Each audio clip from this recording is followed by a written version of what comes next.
Magandang umaga, nagbabalik ang PTV Newsbreak. Naglandfall na ang bagyong Ferdy kanina madaling araw sa Itbayat, Batanes, kaya naman hinanda na ng National Risk Reduction Management Council ang mga satellite phone para sa mga local government unit at iba pang mga tanggapan ng pamahalaan upang magamit sa paghagupit ng bagyo sakaling maputol ang mga linya ng komunikasyon.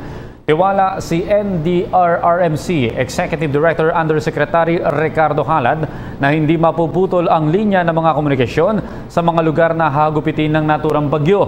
May sapat anya na satellite phone ang bawat Local Disaster Risk Reduction and Management Office na maaaring magamit sa pakikipagkoordinasyon sa gitna ng pananalasa ng kalamidad. Kumpiyansa din ang NDRRMC na hindi rin ito mawawala ng supply ng kuryente dahil may naka-standby na mga generator set. Sa iba pang balita, bibili ang pamahalaan ng mga makabagong armas sa bansang Russia at China upang gamitin laban sa terorismo.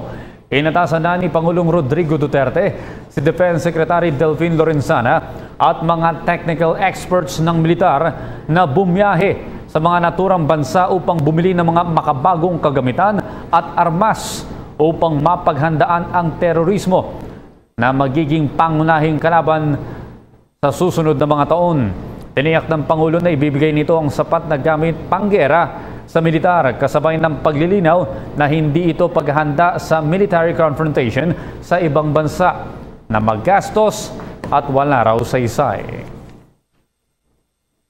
At yan po naman ang aming mga nakalap na balita at impormasyon para sa PTV Newsbreak. Ako po si Audrey Goriseta.